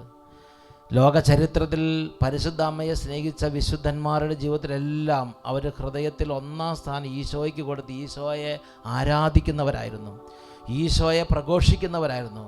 അനേക ജനതകൾ അനേക പതിനായിരങ്ങളോട് ഈശോയെ പ്രഘോഷിക്കുന്ന, ഈശോയെ ഏകരക്ഷകനായി പ്രഘോഷിക്കുന്ന മഹാവിശുദ്ധന്മാരാണ് പരിശുദ്ധ അമ്മയോടുള്ള അഗാധമായ സ്നേഹവും ഐക്യവും ജീവിതത്തിലുടനീളം അവർ സൂക്ഷിച്ചിരുന്നത്. അതുകൊണ്ട് പരിശുദ്ധ അമ്മയോടുള്ള പ്രാർത്ഥന ഈശോയെ അറിയാത്തവർക്കോ ഈശോയോടുള്ള പ്രാർത്ഥനയ്ക്ക് പകരമുള്ള പ്രാർത്ഥനയല്ല, മറിച്ച് പരിശുദ്ധ അമ്മയെ നമ്മൾ ഒരുമിച്ച് നമുക്ക് എന്തെങ്കിലും കുറവ് വന്നാൽ പരിശുദ്ധ അമ്മയാണ് നമ്മുടെ കുറവുകൾ കൊണ്ട് നികത്തി നമ്മളെ വേഗം ഈശോയിലേക്ക് അടുപ്പിക്കുന്നത്. ഇത്രയും വളരെ ഇമ്പോർട്ടൻ്റ് ആണ് ഈശോയുള്ള ബന്ധം. അതുകൊണ്ട് പരിശുദ്ധ അമ്മയുടെയും സ്ലീഹന്മാരുടെയൊക്കെ മാധ്യസ്ഥവും ശ്രദ്ധയും നമ്മുടെ ആധ്യാത്മിക ജീവിതത്തിൽ ഈശോയുള്ള പരിപൂർണ ഐക്യത്തിലേക്ക് നയിക്കാൻ ഒരുപാട് സഹായകരമാണ്. ഇത് അനേക വിശുദ്ധന്മാർക്ക് ദൈവാത്മാവ് വെളിപ്പെടുത്തി കൊടുത്ത രീതി അനുസരിച്ചാണ് അവർ പരിശുദ്ധ അമ്മയുള്ള ആ ഭക്തി വിശ്വാസത്തിലേക്ക് വന്നത്. ഈ സമയത്ത് നമുക്ക് രണ്ട് കരങ്ങൾ ഉയർത്തി ആ ഒരു ജ്ഞാനവും എളിമയും നമുക്ക് കിട്ടാൻ വേണ്ടി പ്രാർത്ഥിക്കാം, ഉറക്കെ സ്തുതിക്കാം. ആരാധന ആരാധന ആരാധന ആരാധന ആരാധന ആരാധന ആരാധന ആരാധന ആരാധന. പരിശുദ്ധാത്മാവേ, ജ്ഞാനം തരണമേ, എളിമ തരണമേ, യഥാർത്ഥ വിനയം തരണമേ, യഥാർത്ഥ സ്വർഗീയ ജ്ഞാനം തരണമേ. വിശുദ്ധന്മാർക്കും വിശുദ്ധാത്മാക്കൾക്കും പുണ്യപിതാക്കന്മാർക്കും സ്ലീഹന്മാർക്കും വെളിപ്പെടുത്തി കിട്ടിയ ജ്ഞാനങ്ങൾ ഞങ്ങൾക്ക് തരണമേ. അറിവിന്റെ പൂർണ്ണത തരണമേ, അറിവിന്റെ ചാല് തുറക്കണമേ. തുടർന്ന് മുട്ടുകുത്തി നമ്മൾ പരിശുദ്ധ അമ്മയുടെ വിമല ഹൃദയ പ്രതിഷ്ഠ നല്ല വിധത്തിൽ തീഷ്ണതയോടും വലിയ നല്ല സന്തോഷത്തോടും പൂർണ്ണ ഹൃദയത്തോടും കൂടെ വിമല ഹൃദയ പ്രതിഷ്ഠ ചൊല്ലി പ്രാർത്ഥിക്കുകയാണ്. ക്രിസ്ത്യാനികളുടെ സഹായവും മനുഷ്യവർഗത്തിന്റെ അഭയവുമായ പരിശുദ്ധ മറിയമേ, യുദ്ധം കൊണ്ടും അവിശ്വാസം കൊണ്ടും അത് പതിച്ചു പോകുന്ന ലോകത്തെയും പല വിധത്തിൽ പീഡിപ്പിക്കപ്പെടുന്ന തിരുസഭയെയും വിവിധ സങ്കടങ്ങൾ നിമിത്തം വലയുന്നവരായ ഞങ്ങളെയും അങ്ങേ അമലോത്ഭവ ഹൃദയത്തിന് പ്രതിഷ്ഠിക്കുന്നു. മിശിഹായുടെ സമാധാനം ഞങ്ങൾക്കും ലോകത്തിനുമായി വാങ്ങിത്തരണമേ. അങ്ങേ വിമല ഹൃദയത്തിന് പ്രതിഷ്ഠിതരായി ഞങ്ങളെ പരിശുദ്ധരായി ജീവിക്കുന്നതിനും പ്രേക്ഷിത ചൈതന്യത്തിൽ വളർന്നു വരുന്നതിനും അനുഗ്രഹിക്കണമേ. തിരുസഭാംബികയെ, തിരുസഭയ്ക്ക് സർവ സ്വാതന്ത്ര്യവും സമാധാനവും അരുളണമേ. വിശ്വാസത്തിന്റെയും പ്രതീക്ഷയുടെയും സ്നേഹത്തിന്റെയും പാതയിലൂടെ ദൈവജനത്തെ അങ്ങ് നയിക്കണമേ. മാനവവംശത്തിനു വേണ്ടിയുള്ള ഈശോയുടെ സമർപ്പണത്തോട് യോജിച്ച് അങ്ങയോട് വിശ്വസ്തത പുലർത്തി ജീവിക്കാൻ ഞങ്ങളെ സഹായിക്കണമേ. അമലോത്ഭവ ഹൃദയമേ, മനുഷ്യഹൃദയങ്ങളിൽ രൂപം കൊള്ളുന്ന തിന്മയുടെ ശക്തികളെയും മാനവ പുരോഗതിയെ തളർത്തുന്ന തിന്മയുടെ ദൂഷ്യഫലങ്ങളെയും നേരിടാനുള്ള കഴിവ് ഞങ്ങൾക്ക് നൽകണമേ. പരിശുദ്ധ അമ്മേ, ഞങ്ങളുടെ മാർപ്പാപ്പമാർ അങ്ങേക്ക് സമർപ്പിച്ചിട്ടുള്ളതും കാലാകാലങ്ങളിൽ നവീകരിക്കുന്നതുമായ ഈ പ്രതിഷ്ഠയെ സ്വീകരിച്ച് അങ്ങേ അമലോത്ഭവ ഹൃദയത്തിന്റെ സ്വന്തമായി ഞങ്ങളെ കാത്തുകൊള്ളണമേ. ആമേൻ. മറിയത്തിന്റെ വിമല ഹൃദയമേ, ഞങ്ങൾക്ക് വേണ്ടി പ്രാർത്ഥിക്കണമേ. മറിയത്തിന്റെ വിമല ഹൃദയമേ, ഞങ്ങൾക്ക് വേണ്ടി പ്രാർത്ഥിക്കണമേ. മറിയത്തിന്റെ വിമല ഹൃദയമേ, ഞങ്ങൾക്ക് വേണ്ടി പ്രാർത്ഥിക്കണമേ. പ്രിയപ്പെട്ട സഹോദരങ്ങളെ, രണ്ട് കരങ്ങൾ ഉയർത്താം. പരിശുദ്ധാത്മാവാണ് ജ്ഞാനം നൽകുന്നത്. പരിശുദ്ധ അമ്മ, നമ്മൾ കേട്ട കാര്യങ്ങൾ നമ്മളൊന്ന് മനസ്സിലാക്കണം. ഈശോയിലാണ് നമ്മുടെ സർവ്വ സമ്പൂർണതയും പൂർണ്ണമായി നിവസിക്കുന്നത്. ആ ഈശോയിലേക്ക് നമ്മളെ നയിക്കുന്ന പരിശുദ്ധാത്മാവ് തന്നെയാണ് സ്ലീഹന്മാരെ പരിശുദ്ധ അമ്മയുടെ കൂട്ടായ്മയിലേക്ക് നയിച്ചത്. വിശുദ്ധന്മാരെയും പുണ്യപിതാക്കന്മാരെയും ഈ പരിശുദ്ധാത്മാവ് തന്നെയാണ് പരിശുദ്ധ അമ്മയുമായുള്ള ഐക്യത്തിലേക്ക് നയിച്ചത്. അങ്ങനെ പരിശുദ്ധ അമ്മയുടെ ആ കൂട്ടായ്മയിലും പരിശുദ്ധ അമ്മയുടെ നേതൃത്വത്തിലും അവർ ഈശോയിലേക്ക് നടന്നെടുക്കാൻ വേഗത്തിൽ അവർക്ക് സാധിച്ചു. ഈശോയുമായുള്ള ആ പൂർണ്ണ ഐക്യത്തിൽ ജീവിച്ചിരുന്ന സ്ലീഹന്മാരും പരിശുദ്ധ അമ്മയുടെ ഐക്യത്തിൽ അവരുടെ ശുശ്രൂഷ കാലത്ത് അവർ കർത്താവിൻ്റെ സഭയ്ക്ക് വേണ്ടി അത്യുദ്ധാനം ചെയ്തു. പരിശുദ്ധാത്മാവെ, ഞങ്ങളെയും പരിശുദ്ധ അമ്മയുമായുള്ള ഐക്യത്തിൽ ഈശോയെ അന്വേഷിക്കാനുള്ള ആ ഒരു വലിയ കൂട്ടായ്മയിലേക്ക് ഞങ്ങളെ ഉയർത്തണമേ. നമുക്ക് പരിശുദ്ധാത്മാവിൻ്റെ ലുത്തിനിയ ഗാനരൂപത്തിൽ കുറച്ച് പാടി നമുക്ക് പ്രാർത്ഥിക്കാം. ജീവജലത്തിൻ അരുവിയൊഴുക്കും പരിശുദ്ധാത്മാവേ, ഞങ്ങളിൽ വന്നു നിറയണമേ. വരദാനങ്ങൾ ചൊരിയണമേ. നിത്യസഹായം ദാസർക്കരുളും പരിശുദ്ധാത്മാവേ, ഞങ്ങളിൽ വന്നു നിറയണമേ. വരദാനങ്ങൾ ചൊരിയണമേ. സ്ത്രീയന്മാരിൽ ധീരത നൽകിയ പരിശുദ്ധാത്മാവേ, ഞങ്ങളിൽ വന്നു നിറയണമേ. വരദാനങ്ങൾ ചൊരിയണമേ. പാപബോധം ഞങ്ങൾക്കേകും പരിശുദ്ധാത്മാവേ, ഞങ്ങളിൽ വന്നു നിറയണമേ. വരദാനങ്ങൾ ചൊരിയണമേ. വിജ്ഞാനത്തിൻ ഉറവിടമാകും പരിശുദ്ധാത്മാവേ, ഞങ്ങളിൽ വന്നു നിറയണമേ. വരദാനങ്ങൾ ചൊരിയണമേ. വിശുദ്ധിതൻ കൃപ ഞങ്ങൾക്കേകും പരിശുദ്ധാത്മാവേ, ഞങ്ങളിൽ വന്നു നിറയണമേ. വരദാനങ്ങൾ ചൊരിയണമേ. ഞങ്ങളിൽ വന്നു നിറയണമേ. വരദാനങ്ങൾ ചൊരിയണമേ. ഞങ്ങളിൽ വന്നു നിറയണമേ. വരദാനങ്ങൾ ചൊരിയണമേ. തുടർന്ന് ഈശോയുടെ തിരുഹൃദയത്തിൻ്റെ ലുത്തിനിയ ചൊല്ലി നമ്മൾ ഈശോയിലേക്ക് നമ്മുടെ ഹൃദയത്തെ കുറച്ചും കൂടെ കൂടുതൽ നമുക്ക് അടുപ്പിക്കാം. തിരുഹൃദയ ലുത്തിനിയ ചൊല്ലി നമ്മുടെ ഹൃദയങ്ങളെ, നമ്മുടെ ചിന്തകളെ, നമ്മുടെ കുടുംബത്തെ എല്ലാം ഈശോയുടെ തിരുഹൃദയത്തിന് സമർപ്പിച്ച് നമുക്ക് പ്രാർത്ഥിക്കാം. കർത്താവെ അനുഗ്രഹിക്കണമേ, കർത്താവെ അനുഗ്രഹിക്കണമേ. മിശിഹായെ അനുഗ്രഹിക്കണമേ, മിശിഹായെ അനുഗ്രഹിക്കണമേ. കർത്താവെ അനുഗ്രഹിക്കണമേ, കർത്താവെ അനുഗ്രഹിക്കണമേ. മിശിഹായെ ഞങ്ങളുടെ പ്രാർത്ഥന കേൾക്കണമേ. കേൾക്കണമേ. മിശിഹായേ ഞങ്ങളുടെ പ്രാർത്ഥന കേൾക്കണമേ. മിശിഹായേ ഞങ്ങളുടെ പ്രാർത്ഥന കൈക്കൊള്ളണമേ. മിശിഹായേ ഞങ്ങളുടെ പ്രാർത്ഥന കൈക്കൊള്ളണമേ. സ്വർഗസ്ഥനായ പിതാവായ ദൈവമേ, ഞങ്ങളെ അനുഗ്രഹിക്കണമേ. ഭൂലോക രക്ഷിതാവായ പുത്രൻ തമ്പുരാനെ, ഞങ്ങളെ അനുഗ്രഹിക്കണമേ. പരിശുദ്ധാത്മാവായ ദൈവമേ, ഞങ്ങളെ അനുഗ്രഹിക്കണമേ. ഏക ദൈവമായിരിക്കുന്ന പരിശുദ്ധ ത്രിത്വമേ, ഞങ്ങളെ അനുഗ്രഹിക്കണമേ. നിത്യപിതാവിൻ തിരുക്കുമാരനായ ഈശോയുടെ തിരുഹൃദയമേ, ഞങ്ങളെ അനുഗ്രഹിക്കണമേ. കന്യാമറിയത്തിന്റെ തിരുവുദരത്തിൽ പരിശുദ്ധാരൂപിയാൽ ഉരുവാക്കപ്പെട്ട ഈശോയുടെ തിരുഹൃദയമേ, ഞങ്ങളെ അനുഗ്രഹിക്കണമേ. ദൈവവചനത്തിന്റെ കാതലായ ഈശോയുടെ തിരുഹൃദയമേ, ഞങ്ങളെ അനുഗ്രഹിക്കണമേ. അനന്ത മഹിമയുള്ള ഈശോയുടെ തിരുഹൃദയമേ, ഞങ്ങളെ അനുഗ്രഹിക്കണമേ. ദൈവത്തിന്റെ പരിശുദ്ധ ആലയമായ ഈശോയുടെ തിരുഹൃദയമേ, ഞങ്ങളെ അനുഗ്രഹിക്കണമേ. അത്യുന്നതന്റെ കൂടാരമായ ഈശോയുടെ തിരുഹൃദയമേ, ഞങ്ങളെ അനുഗ്രഹിക്കണമേ. ദൈവഭവനവും മോക്ഷവാതിലുമായ ഈശോയുടെ തിരുഹൃദയമേ, ഞങ്ങളെ അനുഗ്രഹിക്കണമേ. ജ്വലിച്ചെരിയുന്ന സ്നേഹാഗ്നി ചൂളയായ ഈശോയുടെ തിരുഹൃദയമേ, ഞങ്ങളെ അനുഗ്രഹിക്കണമേ. നീതിയുടെയും സ്നേഹത്തിന്റെയും നിധിയായ ഈശോയുടെ തിരുഹൃദയമേ, ഞങ്ങളെ അനുഗ്രഹിക്കണമേ. നന്മയും സ്നേഹവും നിറഞ്ഞ ഈശോയുടെ തിരുഹൃദയമേ, ഞങ്ങളെ അനുഗ്രഹിക്കണമേ. സകല പുണ്യങ്ങളുടെയും ആഴമേറിയ നിധിയായ ഈശോയുടെ തിരുഹൃദയമേ, ഞങ്ങളെ അനുഗ്രഹിക്കണമേ. സകല പുകഴ്ചകൾക്കും എത്രയും യോഗ്യമായ ഈശോയുടെ തിരുഹൃദയമേ, ഞങ്ങളെ അനുഗ്രഹിക്കണമേ. സകല ഹൃദയങ്ങൾക്കും അധിപനും കേന്ദ്രവുമായ ഈശോയുടെ തിരുഹൃദയമേ, ഞങ്ങളെ അനുഗ്രഹിക്കണമേ. ജ്ഞാനത്തിന്റെയും അറിവിന്റെയും നിധിയൊക്കെയും അടങ്ങിയിരിക്കുന്ന ഈശോയുടെ തിരുഹൃദയമേ, ഞങ്ങളെ അനുഗ്രഹിക്കണമേ. ദൈവത്വത്തിൻ പൂർണ്ണതയൊക്കെയും വസിക്കുന്നതായ ഈശോയുടെ തിരുഹൃദയമേ, ഞങ്ങളെ അനുഗ്രഹിക്കണമേ. നിത്യപിതാവിന് പ്രസാദിച്ചിരിക്കുന്നതായ ഈശോയുടെ തിരുഹൃദയമേ, ഞങ്ങളെ അനുഗ്രഹിക്കണമേ.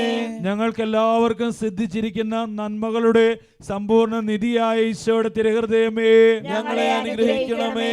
നിത്യമഹത്വങ്ങളുടെ ആശയായ ഈശോയുടെ തിരുഹൃദയമേ, ഞങ്ങളെ അനുഗ്രഹിക്കണമേ. ക്ഷമയും അധിക ദയയുമുള്ള ഈശോയുടെ തിരുഹൃദയമേ, ഞങ്ങളെ അനുഗ്രഹിക്കണമേ.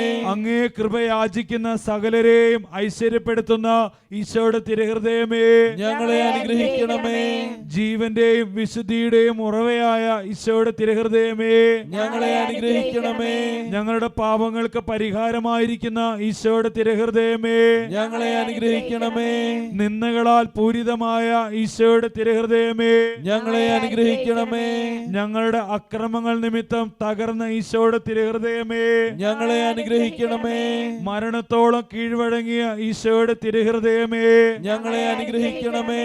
കുന്തത്താൽ കുത്തി തുറക്കപ്പെട്ട ഈശോയുടെ തിരുഹൃദയമേ, ഞങ്ങളെ അനുഗ്രഹിക്കണമേ. സകല ആശ്വാസങ്ങളുടെയും ഉറവയായ ഈശോയുടെ തിരുഹൃദയമേ, ഞങ്ങളെ അനുഗ്രഹിക്കണമേ. ഞങ്ങളുടെ ജീവനും ഉയർപ്പുമായ ഈശോയുടെ തിരുഹൃദയമേ, ഞങ്ങളെ അനുഗ്രഹിക്കണമേ. ഞങ്ങളുടെ സമാധാനവും അനുരഞ്ജനവുമായ ഈശോയുടെ തിരുഹൃദയമേ, ഞങ്ങളെ അനുഗ്രഹിക്കണമേ. പാപങ്ങൾക്ക് പരിഹാര ബലിയായ ഈശോയുടെ തിരുഹൃദയമേ, ഞങ്ങളെ അനുഗ്രഹിക്കണമേ. അങ്ങിൽ ആശ്രയിക്കുന്നവരുടെ രക്ഷയായ ഈശോയുടെ തിരുഹൃദയമേ, ഞങ്ങളെ അനുഗ്രഹിക്കണമേ. അങ്ങിൽ മരിക്കുന്നവരുടെ ശരണമായ ഈശോയുടെ തിരുഹൃദയമേ, ഞങ്ങളെ അനുഗ്രഹിക്കണമേ. സകല പുണ്യവാന്മാരുടെയും ആനന്ദമായ ഈശോയുടെ തിരുഹൃദയമേ, ഞങ്ങളെ അനുഗ്രഹിക്കണമേ. ലോകത്തിന്റെ പാപങ്ങൾ നീക്കുന്ന ദിവ്യ കുഞ്ഞാടേ, കർത്താവേ ഞങ്ങളുടെ പാപങ്ങൾ ക്ഷമിക്കണമേ. ലോകത്തിന്റെ പാപങ്ങൾ നീക്കുന്ന ദിവ്യ കുഞ്ഞാടേ, കർത്താവേ ഞങ്ങളുടെ പ്രാർത്ഥന കേൾക്കണമേ. ലോകത്തിന്റെ പാപങ്ങൾ നീക്കുന്ന ദിവ്യ കുഞ്ഞാടേ, കർത്താവേ ഞങ്ങളെ അനുഗ്രഹിക്കണമേ. ഹൃദയ ശാന്തതയും എളിമയുമുള്ള ഈശോയെ, ഞങ്ങളുടെ ഹൃദയം അങ്ങയുടെ തിരുഹൃദയത്തിന് അനുയോജ്യമാക്കണമേ. നമുക്ക് പ്രാർത്ഥിക്കാം. സർവശക്തനും നിത്യനുമായ സർവേശ്വര, അങ്ങേ ദിവ്യപുത്രന്റെ തിരുഹൃദയത്തെയും പാപികൾക്കായി അവിടുന്ന് ചിന്തിയ തിരുരക്തത്തെയും തൃക്കൺ പാർത്ത് അങ്ങയോട് കാരുണ്യം യാചിക്കുന്ന ഞങ്ങളുടെ മേൽ കൃപയായിരിക്കണമേ. അങ്ങേക്ക് അവിടുന്ന് സമർപ്പിച്ച സ്തുതികളോടും പരിഹാര പ്രവൃത്തികളോടും ചേർത്ത് ഞങ്ങളുടെ ഈ അപേക്ഷകൾ അങ്ങന്ന് സ്വീകരിക്കണമേ. ഞങ്ങളുടെ പാപങ്ങളെല്ലാം പൊറുത്ത് ഞങ്ങളെ വിശുദ്ധീകരിക്കുകയും അങ്ങയുടെ അനുഗ്രഹത്താൽ സമ്പന്നരാക്കുകയും ചെയ്യണമേ. ഈ അപേക്ഷകളൊക്കെയും അങ്ങയുടെ പ്രിയപുത്രനും ഞങ്ങളുടെ കർത്താവുമായ ഈശോ മിശിഹാ വഴി അങ്ങേക്ക് ഞങ്ങൾ സമർപ്പിക്കുന്നു. ആമേൻ. രണ്ട് കരങ്ങൾ ഉയർത്താം. ഈശോയുടെ തിരുഹൃദയത്തിലേക്ക് നമ്മുടെ കുടുംബങ്ങളെയും നമ്മുടെ കുടുംബാംഗങ്ങളെയും സമർപ്പിക്കാം. എല്ലാ പ്രാർത്ഥനാ നിയോഗങ്ങളും സമർപ്പിക്കാം. നമുക്ക് സ്തുതിക്കാം. Hallelujah, hallelujah, hallelujah. ഈശോയേ, ഈശോയേ, യേശുവേ, യേശുവേ, യേശുവിൻ ആത്മാവേ എന്നെ ശുദ്ധീകരിക്കണമേ.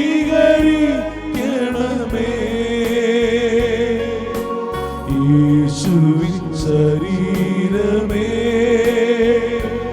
എന്നെ രക്ഷിച്ചരുളണമേ. യേശുവിൻ തിരുനിണമേ എന്നെ ലഹരിയിലാക്കണമേ.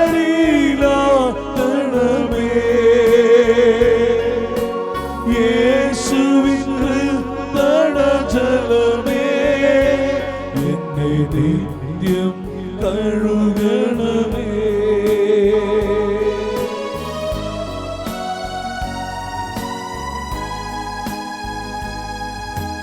യേശുവിൻ പീഡകളെ എന്നെ സുധീരനാക്കണമേ.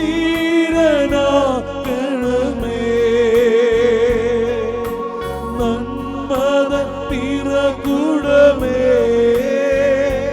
എന്റെ പ്രാർത്ഥന കേൾക്കണമേ. നാദാവിൻ തിരുമുറിവിൽ എനിക്കഭയം നൽകണമേ. മേലിൽ വേർപിരിയാതെ എന്നെ അങ്ങിൽ ചേർക്കണമേ. യേശുവിനാവേ എന്നെ ശുദ്ധീകരിക്കണമേ.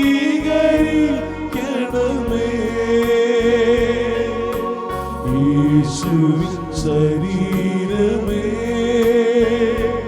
എന്നെ രക്ഷിച്ചരുളണമേ. എന്നെ രക്ഷിച്ചരുളണമേ.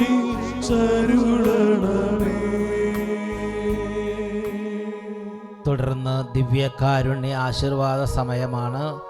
ആശീർവാദത്തിന് വേണ്ടി മുട്ടുമേൽ നിൽക്കാം. രണ്ട് കാര്യങ്ങൾ ഉയർത്തിപ്പിടിച്ച് ഈശോയെ എൻ്റെ കുടുംബത്തിലേക്ക് വരണമേ. എൻ്റെ സ്നേഹനാഥ, അങ്ങയുടെ തിരുമുറിവുകളിൽ എനിക്ക് അഭയം തരണമേ. അങ്ങയോട് ചേർത്ത് നിർത്തണമേ. എൻ്റെ മരണ വിനാഴികൾ എന്നോട് അങ്ങയോട് ചേർത്ത് നിർത്തണമേ. പറുദീസയിലേക്ക് എന്നെ എടുക്കാൻ തക്കവണ്ണം വിശുദ്ധ ജീവിതത്തിന് എന്നെ ഒരുക്കണമേ. സദുഷ്ടാരൂപിക്ക് എന്നെ വിട്ടുകൊടുക്കരുതേ. അധമ വികാരങ്ങൾക്ക് എന്നെ വിട്ടുകൊടുക്കരുതേ. അന്ധകാരത്തിന് എന്നെ വിട്ടുകൊടുക്കരുതേ. അനുചിത പ്രവൃത്തികൾക്ക് എന്നെ വിട്ടുകൊടുക്കരുതേ. എന്നെ അങ്ങയോട് ചേർത്ത് നിർത്തണമേ. സ്തുതിക്കുന്നു. Hallelujah, hallelujah, hallelujah. യേശുവേ ആരാധന, ആരാധന, ആരാധന, ആരാധന, ആരാധന. ഹല്ലേലൂയ, ഹല്ലേലൂയ, ഹല്ലേലൂയ,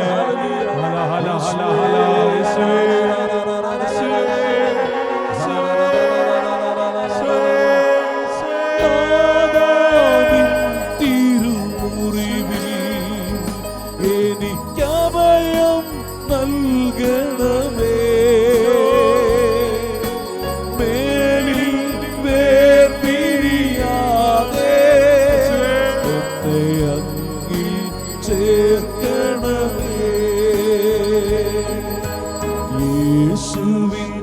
യേശുവിനാവേ എന്നെ ശുദ്ധീകരിക്കണമേ.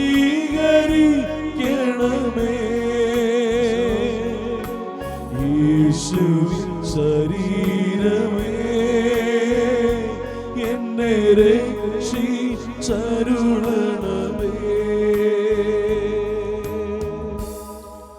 തുടർന്ന് പരിശുദ്ധ അമ്മയുടെ ഈരടി ആലപിച്ച് നമുക്ക് പ്രാർത്ഥിക്കാം. അമ്മേ നാഥേ ഞങ്ങൾക്കായി പ്രാർത്ഥിക്കണമേ. അമ്മേ നാഥേ സ്നേഹത്താൽ നിറച്ചിടണേ. അമ്മേ നാഥേ ഞങ്ങൾക്കായി പ്രാർത്ഥിക്കണമേ.